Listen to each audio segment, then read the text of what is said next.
Bugungi dastur orqali biz yana Qur'on mavzusiga qaytib, islom shayxlari yoqtirmaydigan va oddiy musulmonlarda bir qator savollarga sababchi bo'ladigan masalalarni atroflicha muhokama qilamiz.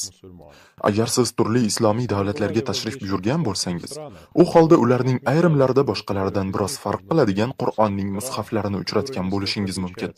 Albatta, bir qarashda bunda hech qanday shubhali narsaning o'zi mavjud emas.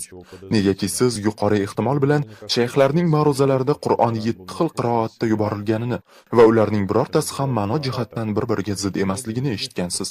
Bundan tashqari, har bir musulmon Qur'on to qiyomat kunigacha o'zgartirilmasligiga chin dildan ishonishga va iymon keltirishga majbur. Qur'onning Hijr surasi 9-oyatida Alloh quyidagicha marhamat qiladi.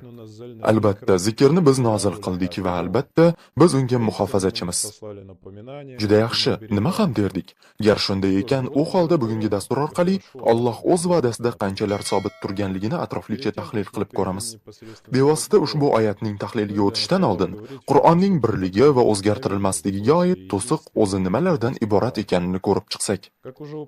Yuqorida tilga olib o'tganimdek, Qur'onda harf va qiroat degan tushunchalar bor va ushbu tushunchalar o'rtasida ma'lum bir chegara mavjud emas va hech kim ularning o'rtasidagi tafovutni hamin qadar bo'lsa ham tushuntirib bera olmaydi. Harf so'zi ushbu kontekstda dialekt, ya'ni sheva sifatida tarjima qilingan. Garchi harf so'zining lug'aviy ma'nosi harf ekanligi ko'pchilikka ma'lum bo'lsa-da, qiroa, ya'ni ko'plikdagi qiroat so'zi o'qish degan ma'noni beradi.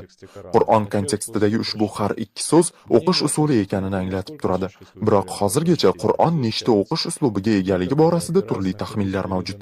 Bir qator islom ulamolari Tamir bin Xattob tomonidan rivoyat qilingan hadisga tayangan holda Qur'on o'qishlikning 7 xil uslubini alohida ajratib ko'rsatishgan. Ayrimlar esa Qur'on o'qishlikning 10 xil talqini borligini e'tirof qilishgan. Qolaversa, ushbu qiroatlarning aniq vazifalari borasida ham yagona fikr yo'qligini eslatib o'tish joiz va mazkur talqinlar turli shevalarda muloqot qilgan o'sha davr arab qabilalari uchun Qur'onni tushunib olishlari nisbatan oson bo'lishiga xizmat qilgan degan taxmin haqiqatga eng yaqin izoh bo'lsa ajab emas. Biroq baribir ham eng muhim bo'lgan jihat shuki, har qanday musulmon Qur'onning bir tahlilda yozilganiga chin dildan ishonishi lozim.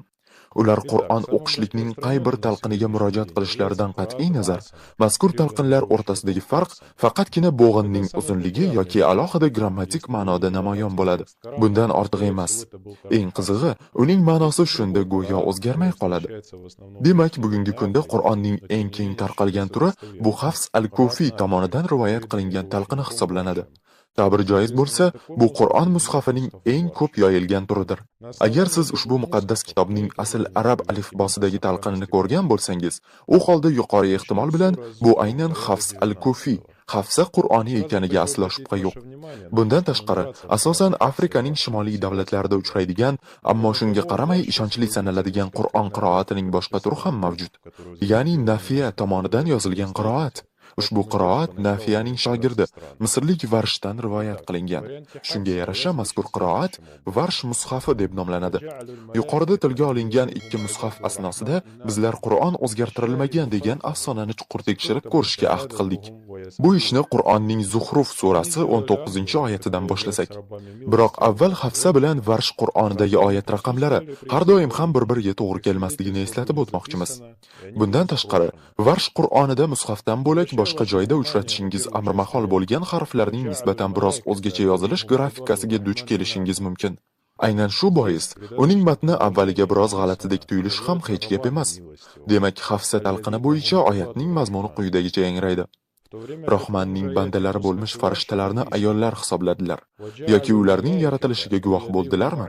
Albatta, bu guvohliklari yozilur va so'roqqa tutilurlar. Avvaliga diqqatingizni oyatning birinchi qismiga qaratmoqchiman. Bu yerda Rahmanning bandalari ergash gap sifatida yozilgan. Xuddi shu paytda Varsh mushafi bo'yicha Rahmanning bandalari bo'lmish farishtalarni ayollar hisobladilar deb yozilmoqda. Demak, Alloh o'zining muqaddas kitobida so'zlarni adashtirib yuborgan bo'lib chiqyapti. Tabiiyki, aksariyat musulmonlar meni tirnoq ostidan kir qidiryapti va hatto turli mushaflarda boshqa so'zlar yozilgani bilan uning yakuniy ma'nosi o'zgarib qolmaydi deb ayblashlari mumkin. Ammo keling, Qur'on islomda bir harfi o'zgartirilmagan Allohning kalomi sifatida e'tirof qilinishini unutmaylik. Ushbu vaziyatda esa nafaqat bitta harf, balki mazkur gap uchun yetarlicha mazmun mohiyatga ega bo'lgan to'liq bitta so'z yetishmayapti. Buning orasida katta farq borligini inkor qilib bo'lmaydi. Ana endi nima uchun turli mushaflarda boshqa so'zlar yozilganini tushunishga harakat qilib ko'ramiz. Qur'on insonlar tomonidan yozilganligi va odamlarda be'tiborlik xususiyati borligini hisobga oladigan bo'lsak, hatto Alloh tomonidan qo'riqlangan ushbu muqaddas kitob ham inson xatosining qurboniga aylandi. Agar siz Sharif Jaberning Qur'on haqida siz bilmagan haqiqatlar nomli videosini kuzatgan bo'lsangiz, u holda avvaliga Qur'on unli harflar va diakritik nuqtalarsiz yozilganiga ahamiyat bergan bo'lishingiz lozim. Mazkur omil o'z navbatida Qur'onni o'qish jarayonida bir qator chalkashliklarni keltirib chiqargan. Bundan tashqari, Qur'on matnida yana bir g'alatilik mavjud. Alifni alohida harf sifatida yozishning o'rniga, uni ayrim hollarda avvalgi harfning ustiga belgi sifatida qo'yib ketilgan. Ushbu vaziyatda muammo shundan iboratki, Hafsa Qur'onidagi ibat so'zining kelib chiqishi hamda Varsh Qur'onidagi inda so'zining negizi bilan bir xil. Ularning farqi faqat so'zning o'rtasida keladigan nuqtalar va bir nechta bo'g'inlarda xolos. Har ikki so'zning imloviy jihatdan o'xshashligi katta ehtimol bilan bitta oyatning turli talqinda o'qilishiga turtki bo'lgan bo'lsa ajab emas. Ana endi Hafsa Qur'onidagi Oli Imron surasining 146-oyatiga murojaat qilamiz. Qanchadan qancha nabiylar bilan birga ko'plab robboniylar jang qildilar.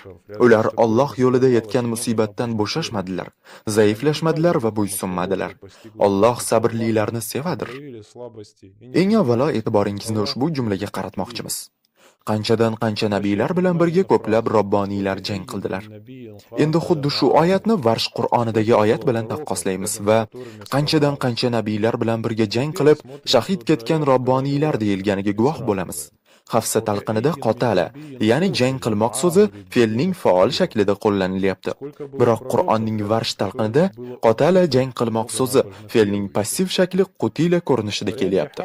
Ular jang qilishganmidi aslida yoki darhol o'ldirilganmidi? Bu boshqa narsalar. Fikrimizga qo'shilsangiz kerak, payg'ambar bilan yelkama-yelka kurashgan holda har qanday jangdan g'olib sifatida chiqish mumkin. Hafsada bayon qilingani kabi yoki Varsh talqinida bo'lganidek, o'z e'tiqodi yo'lida payg'ambar bilan birga quvg'inga uchrab, hatto halok bo'lish ham hech gap emas. Mazkur oyatda bizlar xuddi birinchi misolda sodir bo'lgan muammoni kuzatib turibmiz. Qur'onning ibtidoiy yozilish shakli turli xil talqinlarni keltirib chiqargan. Hafsa Qur'oni Al-Qasos surasining 48-oyati. Ularga huzurimizdan haq kelganida, ular unga ham Musoga berilgan narsa berilsa edi dedilar. Ular ilgari Musoga berilgan narsaga kufr keltirmagan edilarmi? Ular ikki sehr, Qur'on bilan Tavrot o'rtaga chiqdi va bir-biriga yordam bermoqda va biz har biriga kufr keltiruvchimiz dedilar. Mazkur oyatda bizlarni kofirlar tomonidan aytilgan to'g'ridan-to'g'ri nutq qiziqtiradi xolos. Ikki sehr, Qur'on bilan Tavrot o'rtaga chiqdi, bir-biriga yordam bermoqda va biz har biriga kufr keltiruvchimiz dedilar. Ana endi xuddi shu oyat Varshning Qur'onida qanday talqin qilingani bilan qiziqib ko'ramiz. Ikki sehrgar bir-birini qo'llab-quvvatlashdi deyilmoqda. Bundan kelib chiqyaptiki, Hafsa Qur'onida Alloh kofirlar nomidan gapirayotib, Qur'on bilan Tavrotni sehr jodu deb aytmoqda. Biroq xuddi shu oyatni Varsh Qur'onida marhamat qilayotib, Alloh nima uchundir Muhammad bilan Musa payg'ambarni sehrgarlar deb atamoqda. Aslini olganda, bu yerda kim kimni qo'llab-quvvatlayapti? Ikkita muqaddas kitoblarmi yoki ikkita sehrgar payg'ambarmi? Butun borliqni yaratgan Parvardigor har safar yangi bir narsani esga olayotgani juda ham g'alati emasmi? Kun tartibida turgan galdagi oyat mening eng suyukli oyatlarimdan biri. Qolaversa o'ziga xos syurprizi bilan. Tahrim surasi 12-oyat. Va farjini pok saqlagan Imron qizi Maryamni misol keltirdi. Bas, biz unga o'z ruhimizdan pufladik va u Robbining so'zlarini hamda kitoblarini tasdiq qildi va itoatkorlardan bo'ldi. Nima sababdan men o'ziga xos syurprizi bilan deb aytdim? Varsh Qur'oni bilan farqini taqqoslashdan avval keling bir masalaga oydinlik kiritib olamiz. Ushbu oyatning rus tiliga tarjima qilingan istalgan talqinini olganingiz bilan u ma'no jihatidan unchalik ham to'g'ri bo'lmaydi. Boisi mazkur oyatda aksariyat tarjimonlar musulmonlardan berkitishgan noqulay bir tafsilot o'rin olgan. Misol uchun Elmir Kuliyev ushbu oyatni quyidagicha tarjima qilgan va farjini pok saqlagan Imron qizi Maryamni misol keltirdi. berdi. Bas, biz unga o'z ruhimizdan pufladik va u Robbining so'zlarini hamda kitoblarini tasdiq qildi va itoatkorlardan bo'ldi. Shu tariqa oyatda keltirilgan farj so'zi aslida ko'ylakdagi qirqim degan ma'noni bermaydi. Darhaqiqat, farj so'zini ko'ylakda mavjud bo'lgan qirqim deb tarjima qilsa bo'ladi, ammo faqat bu oyatda emas. Farj so'zi arab tilidan tarjima qilinganida ayol avrati ma'nosini beradi. Alloh ergash gapda buni quyidagicha izohlayapti: va farjini pok saqlagan. Agar adabiy tarjima qilsak yoki bo'lmasa tom ma'noda aytadigan bo'lsak, o'z avratini saqladi degan ma'no kelib chiqyapti. Keyin esa davom etyapti: bas, biz unga o'z ruhimizdan pufladik. Umuman olganda, qayerga puflaganini tezda tushunib oldinglar deb o'ylayman. Bu yerda fi yuklamasi farj so'ziga ishora qilib turibdi. Ya'ni eng to'g'ri tarjima quyidagicha yangrashi lozim: iffatini saqlagan Imron qizi Maryamning farjiga, avratiga o'z ruhimizdan pufladik. Islom din arboblari sizlarga oyat ma'nolarini qanchalar to'g'ri yetkazishayotganini ko'rib qo'yishingiz uchun bularni har ehtimolga qarshi aytib o'tyapman. Ana endi bevosita bugungi mavzuga qaytsak. Agar Hafsa Qur'onida va u Robbining so'zlarini hamda kitoblarini tasdiq qildi deb yozilgan bo'lsa, Varshda va u Robbining so'zlariga va kitoblariga iymon keltirdi deb aytilmoqda. Maryam aslida uning barcha oyatlariga iymon keltirdimi yoki bittasiga xolosmi? Juda tushunarsiz. Bu yerda ayni harfsiz bayon qilingan Qur'onning ibtidoiy talqini yana pand berib qo'ydi. Hafsa bilan Varsh o'rtasida mavjud bo'lgan ko'plab farqlarni istaganimizcha davom ettirishimiz mumkin edi. Ammo buguncha shu 4 ta oyat bilan cheklanishga qaror qildik.